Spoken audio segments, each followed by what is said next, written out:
We've all heard it said that the Christmas spirit is something we should carry in our hearts year round. I certainly hope that's true this week, because otherwise today's episode will get you there arguably too soon. But I also wanted to let you know that this week we will be releasing a special Christmassy bonus episode of All In featuring the incomparable Kristen Chenoweth. I just found out, though, that if you aren't subscribed to the podcast, bonus episodes don't automatically download. So make sure you're subscribed. Go ahead and click that little button so that when this bonus episode goes live, you'll be the first to know. In 2005, Jason Wright released a book that started a tradition for families everywhere, including my very own family. Your family may have a Christmas jar of its own.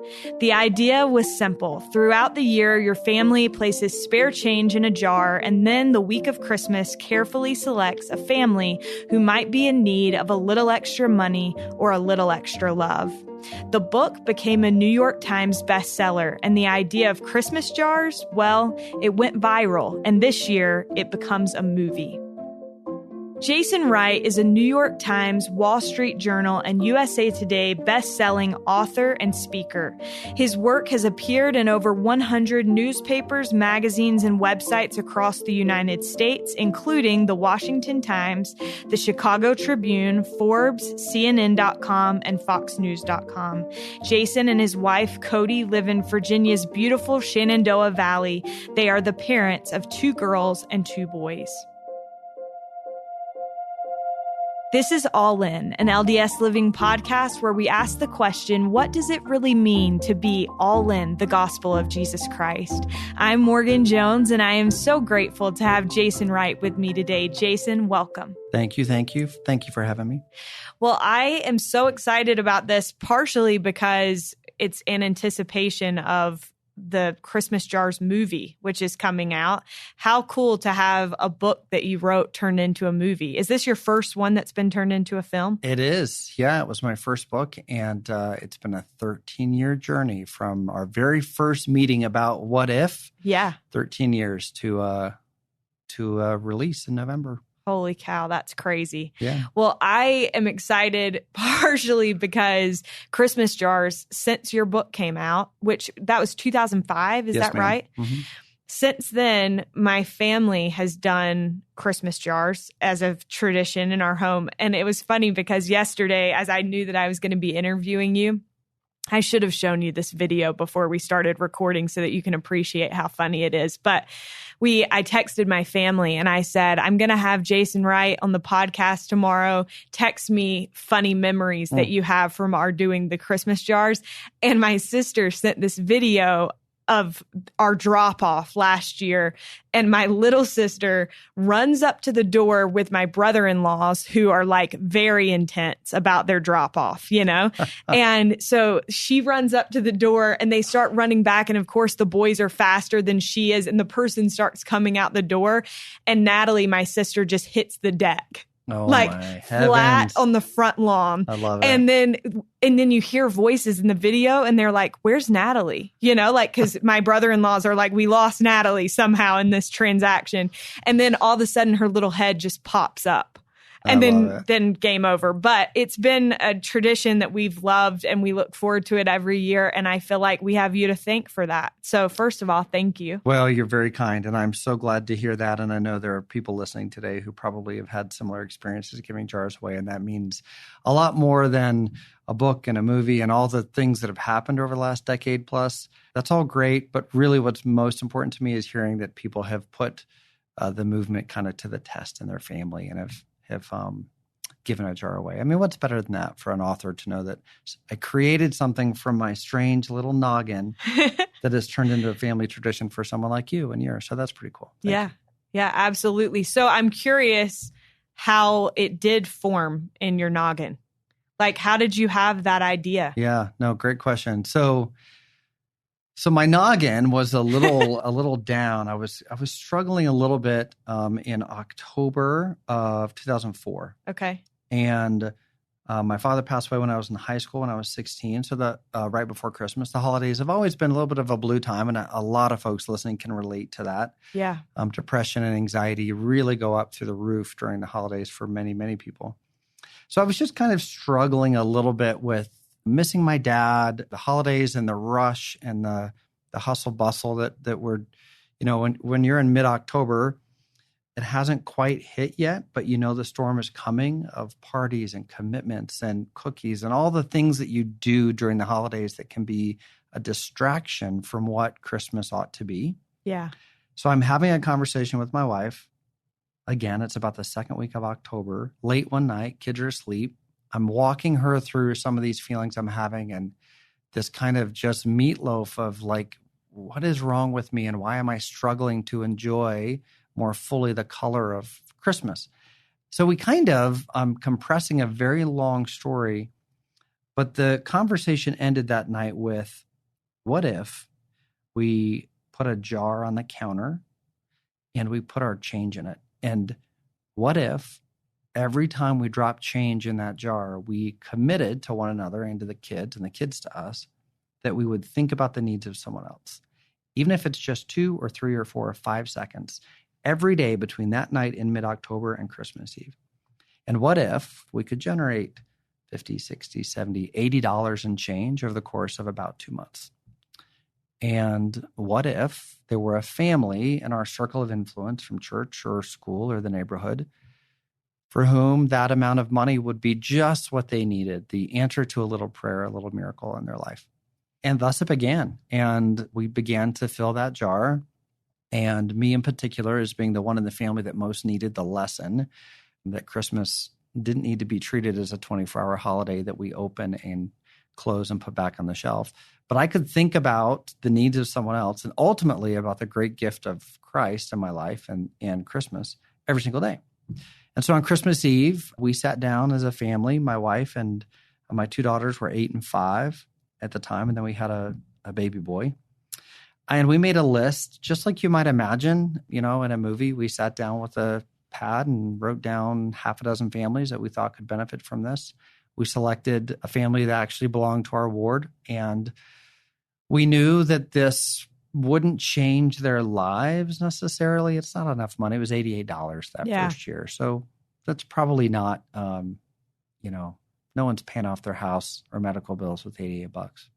But we thought it might make a difference. And I won't take the time to tell you the whole story, but I will tell you that the experience of giving that jar away is one of the anchor memories of my entire life. And it changed me. It changed our family. It changed the way we think of Christmas in our home. And we woke up the very next morning and my kids were like, let's do that again. Like, we want to fill another jar. And so we did. And now we're filling a jar for a full year. Yeah. And during that full year, we're in 2005 now, I began to kind of ask myself, our family was changed by this. Could another family be changed by a similar experience? And so back to the noggin, I started to think, could I fictionalize this? Could I take just a little nugget of our experience and turn it into something a little bigger and a little better and a little brighter? And so I began to imagine this story of a young reporter with no family to speak of and not a lot of hope, but whose name was Hope. And what would happen if she got a Christmas jar and became obsessed with uncovering the origin of the movement? Who gave the first jar away? Where did it all begin in her community? And it started, I never talk about this truly, but it started as a 5-page short story called Christmas Jars and Restoration. And then it evolved over the course of a few weeks into a 25,000 word, 120-page little novel. And no one wanted to publish it. I had 20 agents tell me no, and no. One agent said to me, this is a true story. I have an email where this agent in New York said, thank you for your submission. I really like the concept. I just wish someone else had written it. Ouch. Yeah, that stung just a little bit. Yeah. And so at the edge of giving up, my wife kind of encouraged me to just bypass the traditional agent publisher kind of route and to just fire it off to some publishers. So I did. And a miracle of miracles, the right people Shadow Mountain, which is a part of this beautiful Desert Book LDS Living family, said there might be something here. And that was April of 2005. And by September, the little book was appearing on stores around the country. And families like yours were saying, gosh, I want to do something with this. And here we are. Amazing. That Miraculous. makes me want to cry for some reason. I think it's like remembering like our little Christmas jar moments over the years. But I want to go back to something you said. You mentioned that it started out as a short story. What was the and restoration piece? Oh, gosh, you were really diving deep on it today. So the name of the company that the family owns in the novel, the family that Hope becomes intertwined with. Yeah. And ultimately, they play a big role in the climax of the book. Their furniture restoration business is called Restoration, and they restore old furniture and dressers and beds and antiques and make them new again. Yeah. And I just loved the idea that that's what was happening to Hope in the book. She was being kind of restored to her original, beautiful, wonderful, makes better choices self. Yeah. And in terms of the gospel, we know what that beautiful word restored and restoration means. So it was an opportunity to play a little bit with that word. Yeah, I love that. So over the years, I watched an interview that you did with Glenn Beck in 2006. And I loved one thing that you said. He mentioned that his family was doing this tradition, and you said you'll talk to them, referring to his kids, in 15 to 20 years, and they'll remember that for the rest of their lives. And I think that's, for me, like how I feel about Christmas jars, is that it is something that people remember. I'm sure that over the years, you've heard a lot of stories from people. One that I watched a video about was Cameron Birch, who was a boy suffering from cancer, ended up passing away shortly thereafter, but received a Christmas jar and decided to use it to buy toys for the floor at the hospital. Mm-hmm. What are some of the other stories that stand out in your mind over the years of Christmas jars? Oh, man, there are so many thousands and thousands of stories that have come in. I love that one about the Birch family. I hope they're listening. I love them dearly and just admire so much how they turned that heartbreaking experience of losing their 5-year-old into a tradition for them that has really kind of sealed our families together in a really cool way. We're very close, and it's because of this boy who's not even a part of this mortal world anymore, but whose spirit lives on in their jar every year. So I love that one. I'm a big fan of a woman named Sherry in Texas. She was one of the very first stories that came in the very first year, a single mom living on a base, a military base, and struggling with 3 kids, got called into work on Christmas Eve. Nothing for Christmas, no tree, no gifts, just a hard conversation with her kids about why they wouldn't be experiencing any magic that year. She gets called into work. She finds someone that can come and babysit the kids, which is another little side miracle to her story. And while the babysitter and the 3 children are inside this little home at the edge of this military base in Texas, they get a knock at the door. And the mother describes later that coming home from work and seeing the babysitter and the 3 kids with their faces up against the glass looking at a brown bag on the doorstep. And she said, well, why didn't you open the door? And the babysitter said, because you've told me to never open the door. So they saw someone they didn't recognize, knock on the door, leave a brown bag, and take off. No idea who it was. So the mom brought the bag in and set it on the table, and they opened it up, and there was a copy of the book and about $400 in change and a couple $100 bills shoved in the middle of this jar. And it was enough money that she could leave the kids again, go into town, buy a few small things, and create just a little bit of Christmas magic for her kids the next morning. And then, and my favorite part of her story, which you can find at christmasjars.com, is she says, I could have spent it all, but I knew that a good mom would use most of that money to pay some bills and to keep my family afloat for another month. It's one of my all-time favorites. I've had stories from people that didn't need the money. They just needed to be seen. I love those. Yeah. People in nice homes with nice cars and good jobs, but have been through hard things emotionally and spiritually, divorces and illness and depression. And they get on their knees and they pray for a miracle, and someone knocks at the door and they pull the door open, and sometimes they see a car racing away, and sometimes they see someone hiding in their bushes and they pretend they don't see them. And they bring it inside and they realize, yeah, the money's nice, and it's, $100 or $200 or $300 is always nice at Christmas time, but much, much more than that is the message that someone was aware of them and saw them through their peripheral vision and said they need a little bit of love. That's beautiful. I love something that you said at the beginning when you started to answer that question. You said, I'm a really big fan of a woman named Sherry in Texas. And I think that that's one thing that I admire about you and the work that you've done is I think you're a fan of people. And I also am a big fan of people. And so I love this idea of like seeing people's worth and believing in them. I'm curious for you, Jason, why do you believe in people? This is really unfair what you're doing to me today, Morgan. Oh my gosh. Oh boy. First of all, you're a great writer, and I have read many of your own pieces about people. And so I can see why you connect there a little bit. My father had a gift for seeing people. He understood that you can't be the hands of the Lord, which is something that we talk about in Christianity a lot, right? Be Jesus's hands to do good. Yeah. That's true. But you can't be his hands to do good if your eyes are closed or if your eyes are looking at your device. You have to be seeing people, looking, living with your eyes open every day to the needs of other people. Who's around you that needs just a few seconds of donated time?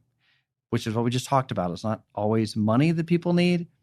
It's not always even a hug people need or a text or a phone call. Sometimes it's just a few seconds stopped on the street to just see someone and to help them know that they're loved by heaven and by someone on earth, even if it's a stranger.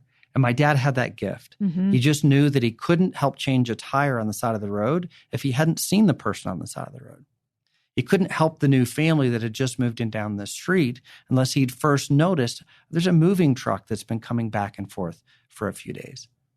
He couldn't befriend the new person at work that just started a few days ago if he hadn't first noticed that person was sitting alone at lunch or that person wasn't leaving the office at lunch. So he knew that was a really important first step. Open your eyes. When you walk out your front door every morning, open your eyes as wide as you can. Look left, look right, look in front of you, and make sure you're seeing the people that the Lord is putting in your path. Yeah. Because if you see them, you can serve them. And I think that is the most important lesson that I learned from my father was to see people and to help them know that they have eternal worth, because there are people around us, maybe people listening right now, who don't believe that they matter at all to anyone. We have a divine responsibility every day to see someone. What if everyone listening right now just said, I'm going to see one person every day who might feel invisible?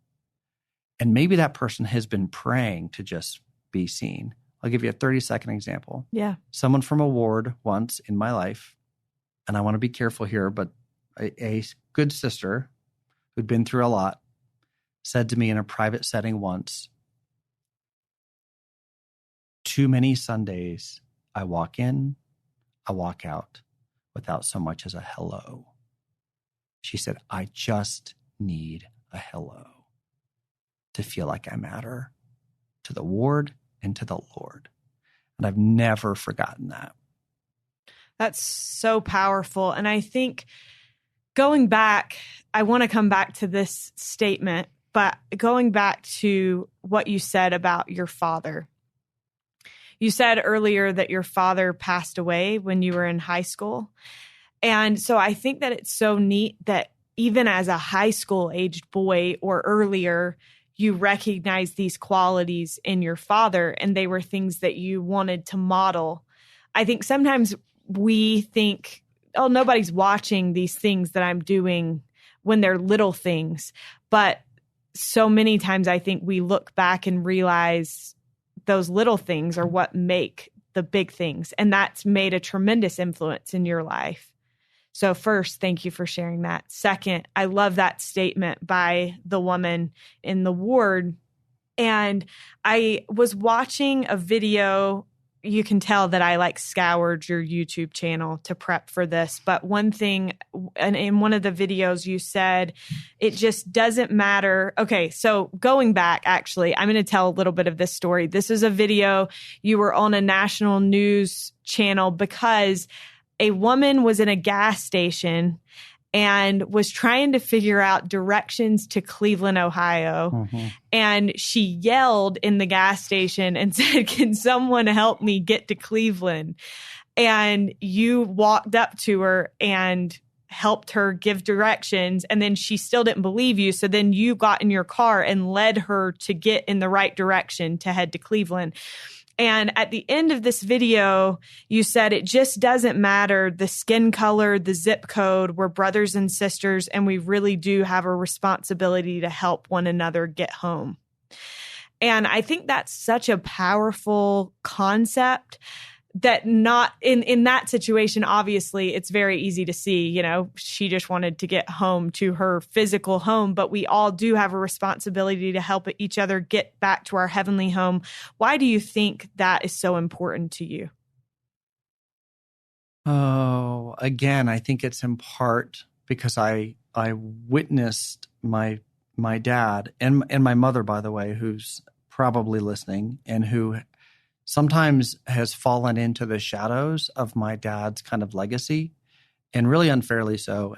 And she's rolling her eyes right now because she doesn't want the attention. But my wife reminds me often, thank you, Mom, because she's had a huge significance in my life. So I've seen my parents reach out to people who have lost their way.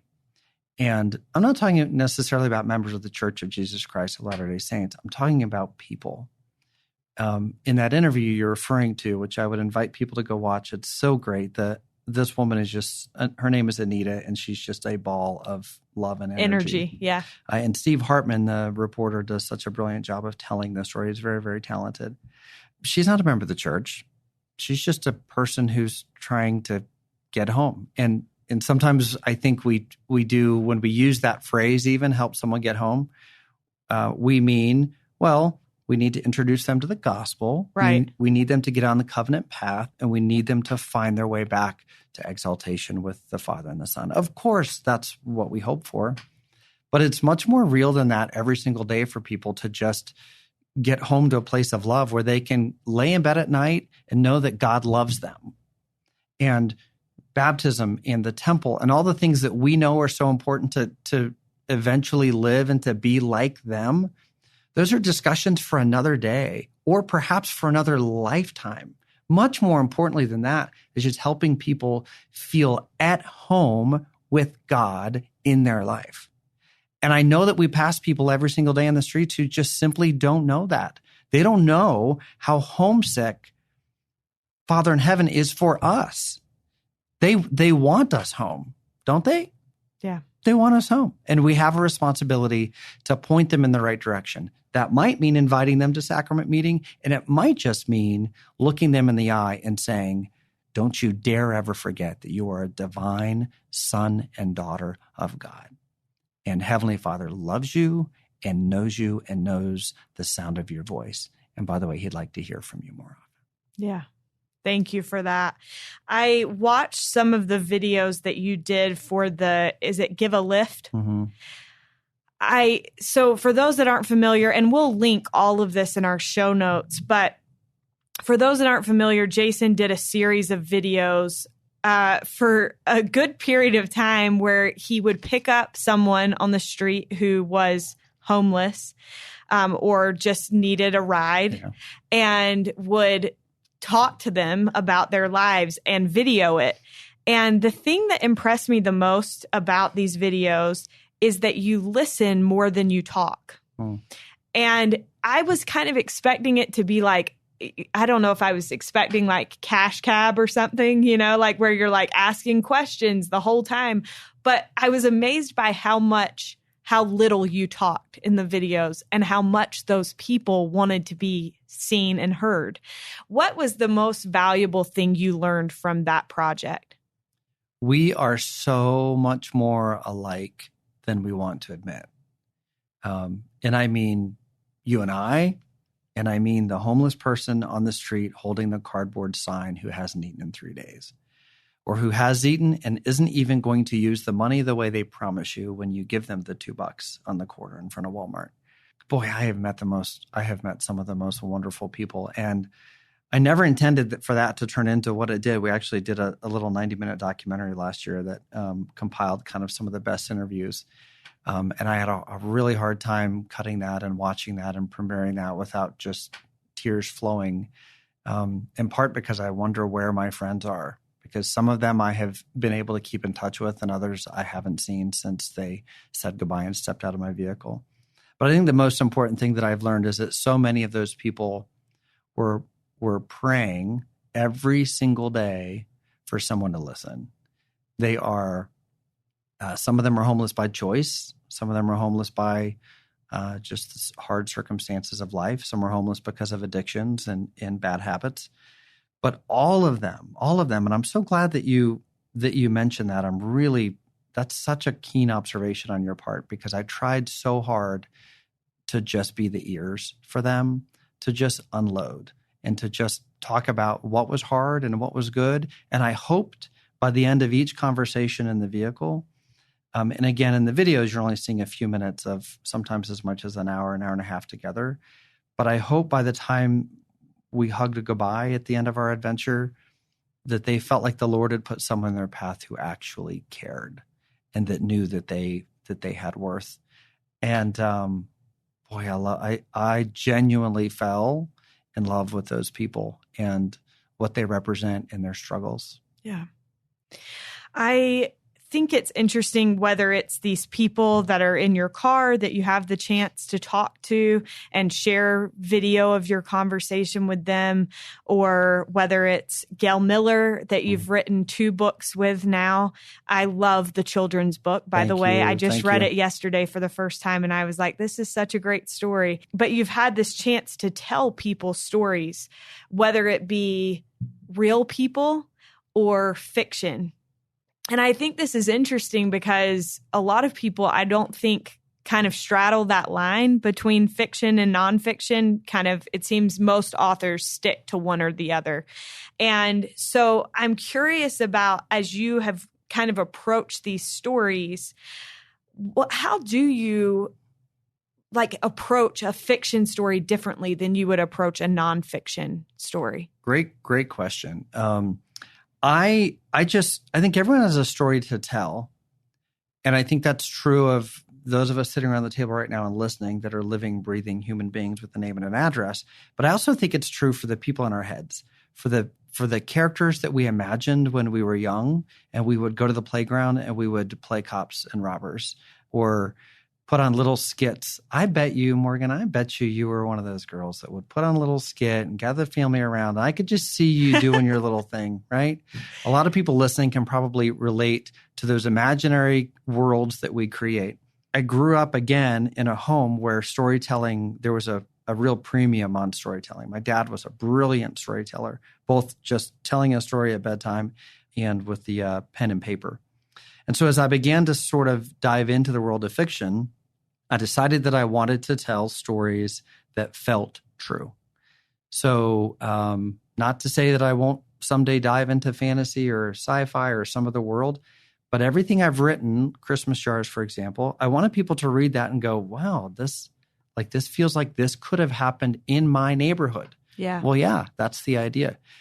So all of the fiction, I hope people read and go. In fact, I often have people say to me, when they read the 17-Second Miracle or The Cross Gardener, or 2 other novels that have the families go through some really hard things, some rare and hard things. And people will come up to me and just hug me at signings or at speaking engagements and say, I'm so sorry that your family went through this, this, and this. And I say, oh, you're so sweet, but that didn't really happen to me. It's just fiction. But they felt like it was real, and it allowed them to feel some empathy and to to learn to be compassionate a little bit more in the world, even though the story itself wasn't real. So I straddle it by trying to write, straddle it meaning nonfiction and fiction, by trying to write stories that feel like they could be nonfiction. And then when someone approaches me for an article or a post or something about a real person, or I meet a real person like Anita trying to make her way to Cleveland, it's a really natural thing to tell that true story because it feels like a novel I might have written. Mm-hmm. Totally. That makes complete sense. And by the way, no one has ever asked me, I've done a bazillion interviews over the last 14 or 15 years. No one has ever posed a question to me like that before. So thank you for making me think that through a little bit. Oh, no. It's just something that I was genuinely curious about because I think I've never written any fiction. And so the idea of like going into that different world is foreign to me. But I love that. And another thing that I'm wondering about your telling of stories is I feel like stories are so important. And I think that's one reason that I've been passionate about this podcast is I like the idea of people being able to tell their own stories. Like I like the idea of here's Jason Wright, somebody that we have read a lot about, but to be able to hear it in your own words, I think is so cool. But why do you think stories in general are so powerful and have the opportunity to touch people or change people? Great question, because this is the pattern of God. This is a heavenly pattern. You go to the scriptures and we learn through stories in the scriptures. Who was a better storyteller or teacher than Jesus Christ? There hasn't been one. There will never be another like him.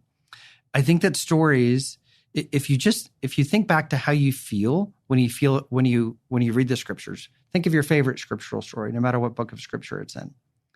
You love it because the Holy Ghost says this matters. This lesson from this story in the New Testament or the Book of Mormon or whatever it is, it's true. And if you learn the lesson of this story, you'll be a better son or daughter of God. Well, that's the Holy Ghost that does that teaching. And I think that pattern comes through in conference, which we've just absolutely enjoyed. I hope people devoured every single little story. You heard Elder Bednar talking about cheetahs and topies. Yeah.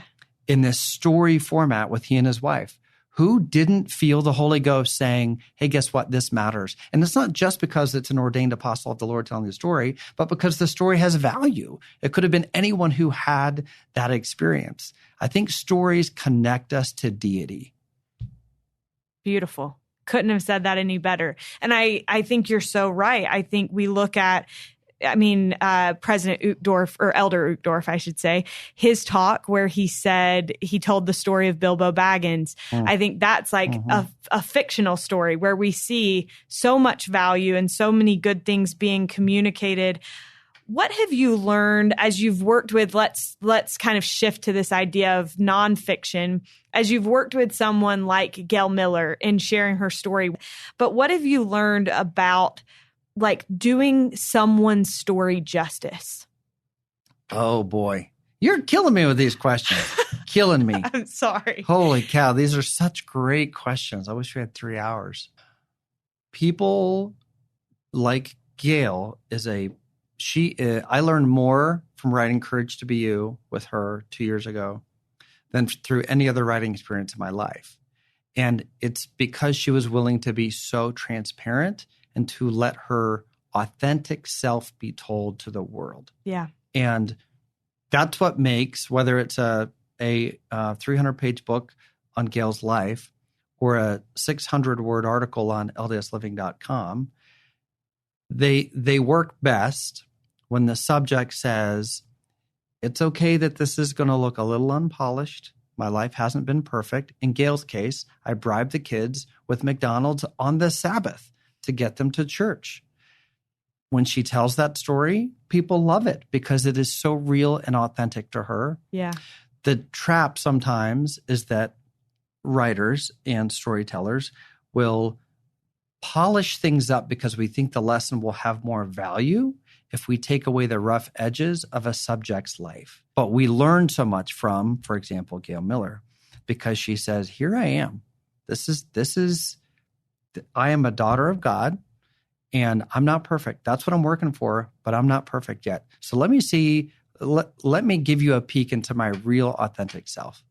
And I've tried to do that with Gail and the Christmas doll story, which I hope people will give a look. The art, by the way, by Howard Lyon is absolutely beautiful. Howard deserves all the credit for how gorgeous this book looks. But it's a true story. It's based on her childhood. And it works because she said, yeah, I want people to know that I really did kind of toss this doll to the side because it became old, and later learn the lesson that we can all be made new through Christ again. So that's a very long answer to a very short and powerful question that we learn when we allow ourselves to be seen, to be authentic. Yeah.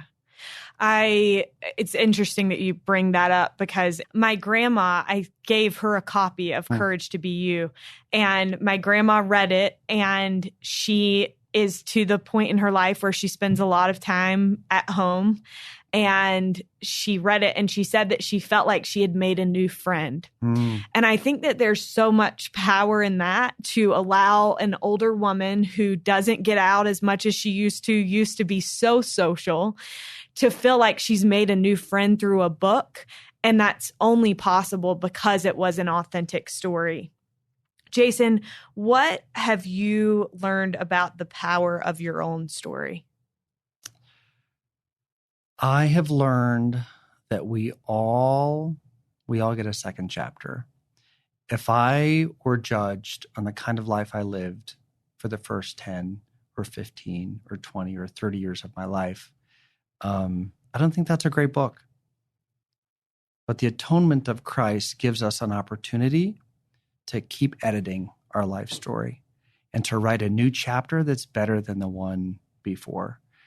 My life's journey has been full of mistakes and regret and failures and successes, and I wouldn't do it differently because I am who I am because of all those missteps. But I'm so thankful that my understanding of the life and atonement of Christ has given me an opportunity to keep writing my story. Thankfully, I think I've got more pages to go. Yeah. One of my favorite quotes ever is, maybe my favorite quote of all time, is a quote by Mother Teresa. I've probably quoted it on this podcast before, but she says something to the effect of, I am but a little pencil in God's hands. He does the writing. The pencil has only to allow itself to be used. And I love thinking about that concept of ourselves as a pencil in God's hands. And one of the things that I love about that is, like you said, this idea of editing. I always think about how a pencil can be erased and try again. And I think there's power in that concept. And so thank you so much for sharing that. As we wrap up, I just have one last question for you. And that is, what does it mean to you to be all in the gospel of Jesus Christ? I adore that question so much. For me, it means asking yourself this follow-up. What am I willing to give up? Christ has asked a lot of men and women who chose to follow him. Men set their nets down and said, we will go and we will do. In more recent days, families said, we'll leave it all behind and we'll walk from one side of the country to the other, knowing that we will bury our own on the way. Being all in the gospel of Jesus Christ means being willing to get on your knees and to say, Father, I will give up this habit, this bit of social media, this toxic and dangerous relationship. And then walking away from your past, and being willing to let him make you new again and to walk with you. For me, that's what it means to be all in. What will you give up for him? Thank you. That was beautiful. I really appreciate that so much. Jason, we appreciate your time. We know you're a busy man, so thank you so much. My pleasure. Thank you so much for having me today. We are so grateful to Jason Wright for joining us on this week's episode. The Christmas Jars movie is in theaters for one night only on November 4th. Visit ChristmasJars.com to find a theater near you that is showing the film. As always, thank you for listening, and a big thank you to Derek Campbell of Mix It 6 Studios for his sound work on these episodes. We'll be with you next week.